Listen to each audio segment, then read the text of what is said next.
एक दिन राधिका और उसकी सास को घर पर अकेले रहना पड़ गया था। तब विजय जाते जाते कहता है, सुनो, ताला लगा के सोना। अच्छे से खिड़की दरवाजे चेक कर लेना और मम्मी का बीपी भी चेक कर लेना। हाँ जी, कोई दिक्कत नहीं है। अब आप आराम से जाइए शादी में। मैं मम्मी जी का पूरा ख्याल रखूंगी। और अपना ख्याल भी रखना। हाँ जी, हाँ जी, अपना भी रखूंगी। अब जाइए ना आप। थोड़ी देर बाद गांव में जीप पर लगे एक स्पीकर से अनाउंसमेंट होती है। जीप वाला आदमी कहता है, सुनिए सुनिए, गांव में चोरी होने की वारदातें काफी बढ़ गई है, इसलिए सावधानी बरतें। अपनी खिड़की दरवाजे सही से बंद कर लें। अरे राधिका, सुना तुमने? मुझे तो बड़ी घबराहट हो रही है।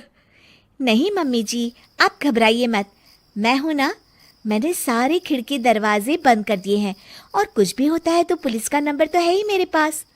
अच्छा, मेरी तो सांसें तेज चल रही है बेटा। एक तो ये विजय भी घर पर नहीं है।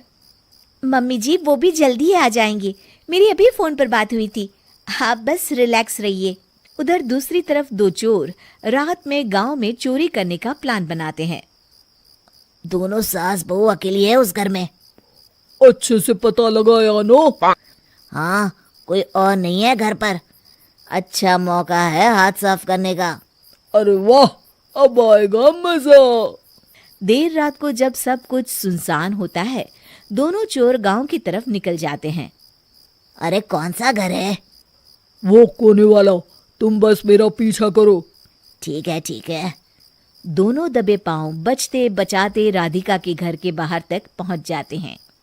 ये सास बहू बड़ी चालाक है। कितना कस के सब बंद किया हुआ है, एक भी खिड़की नहीं खुल रही। चोर खिड़की खोल ही रहा होता है कि तभी बिजली जोर से कड़कती है और चोर डर जाता है। राधिका की सास भी चौंक कर उठ जाती है। राधिका! राधिका भी उठ जाती है। क्या हुआ माँ जी? घबराइए मत, मैं आपके पास ही हूँ। तुमने कुछ आवाजें सुनी? माँ जी, बस बिजली कड़की है। आप बेवजह परेशान हो रही हैं। मैं आपके लिए पानी लेकर आती हूँ। ठीक है बेटा। राधिका जैसे ही पानी लेने के लिए उठती है, उसे खिड़की से चोर की परछाई दिखती है। ये देखते राधिका थोड़ा घबरा जाती है। वो अपनी सास को इशारा करती है। उसकी सास भी चोर को देखकर डर जाती है। शांत हो जाइए मम्मी जी। श्श। अरे मगर कैसे बेटा? हे भगवान, विजय को फोन लगा बेटा। माँ जी, इस वक्त अचानक वो पहुंच भी नहीं पाएंगे। मैं कुछ करती हूँ, आप बस शांत रहिए। उधर चोर अपने काम में लगा हुआ है। वो सब सामान देख रहा होता है। तभी उसको आवाज आती है। सुनिए जी, देखिए तो, खिड़की के पास कोई है। मुझे लगता है चोर है। अरे, इसका पति तो घर पर है। नहीं नहीं, वो बाहर गया हुआ है। मैंने उसे खुद बस से जाते हुए देखा था। तो ये बातें किससे कर रही है? राधिका जानबूझकर जोर जोर से बातें करने लगती है। सुनिए जी, जल्दी आइए ना बाहर। मुझे पक्का शक है कि घर में कोई घुस आया है। अरे, लगता है इसका पति आ गया है। ये दोनों अकेली नहीं है। भोलों की जानकारी तो गलत थी। भागो!